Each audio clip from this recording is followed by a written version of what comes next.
For a few different seasons now, I've been fairly high on the San Diego Padres. They're the only San Diego team left, and fans love Padres baseball. Regardless of the team's many failures, they still have a very dedicated and strong fan base in the MLB.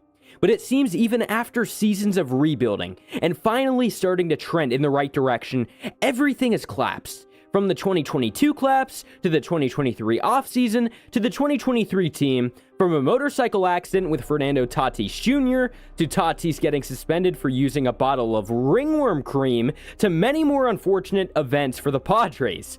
I believe this team isn't just a letdown for the fans, but it's a letdown to the players. These guys are going out there, doing their job, and are trying to play their best baseball, but the front office hasn't built around them properly. And it all begins with GM AJ Preller, who took charge of the team in 2014 and since then has had 2 seasons of above 500 baseball, a 609 wins with a 698 loss record throughout his tenure, and has also fired 3 different managers and has also hired 3 different managers. He simply has been awful and has been no good for the Padres organization. The ownership has had the payroll as well to let him win. He just hasn't been able to use the money properly and build a functioning team from the ground up, making awful decision to awful decision, like giving Eric Hosmer an 8-year contract worth $144 million, or even in the most recent offseason, signing Matt Carpenter to a 2-year contract, who right now has a 166 average, 4 home runs, and a 598 OPS. He's been a failure. Just a disaster. No matter how I word it, you truly have to understand this is just one of the worst GMs in all of baseball. The Padres are in the NL Central, with teams like the Dodgers and the Giants with very large payrolls. Luckily for the Padres, they have a very big payroll as well. Unlucky for the Padres, GM AJ Preller has been unable to put a productive team out on the baseball field. Looking at the Mets, for example, they're currently going through what the Mets are going through, right? That's what the Padres are in right now, the Mets stage. Except this is worse. Much, much worse. From deciding to not sell at the trade deadline in 2023, to the 3rd biggest payroll in the MLB and still losing, Preller has been nothing short of delusional. And before I get into the crazy nonsense of 2023, let's go back into 2021, where this team was good and had the talent to make the playoffs. They went into September 10 games over 500 in the NL, and also had a playoff spot, not to mention, and then they went ahead and choked it all away in the final month of the season, finishing 7-21. Not to mention, they were outscored by 53 runs. They were eliminated from playoff contention a week before the season even ended. This team was lost, and Preller was nowhere to be seen. It was also another year of a manager being fired. What do you know? Skipping into 2022, they were eliminated in the postseason in very poor fashion, and then the offseason came along, and how did it go? Well, the Padres spent money. They wanted this team going into 2023 to be dominant, to be able to win, and have success. They were going to be doing this in a very similar routine of the New York Mets. Of course, they said the Mets won 100 games last year doing this, so why don't we do their tactic? And why don't we go ahead and try to win 100 games by doing this? So there were a lot of big moves, of course. So they decided to move Fernando Tatis Jr. into right field rather than keeping him at shortstop, and they later went ahead and signed Xander Bogaerts to an 11-year contract worth $280 million. And I'm a Red Sox fan. I love Xander Bogaerts, but what in the actual living hell was Preller thinking?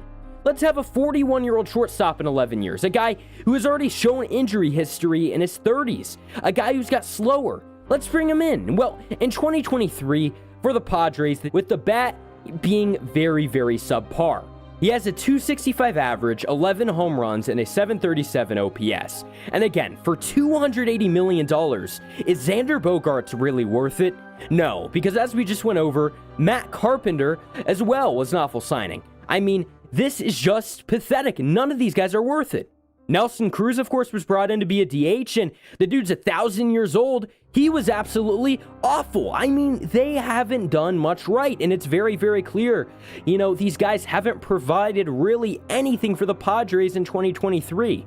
Nelson Cruz was actually later released in July, Now, while there has been positives with guys like bullpen arms, right, Nick Martinez, or even Michael Wacha, of course, starting pitcher, who has been an absolute beast, right, there have been a few positives, but for the most part, the other contracts, I mean, really look over them. They have been terrible.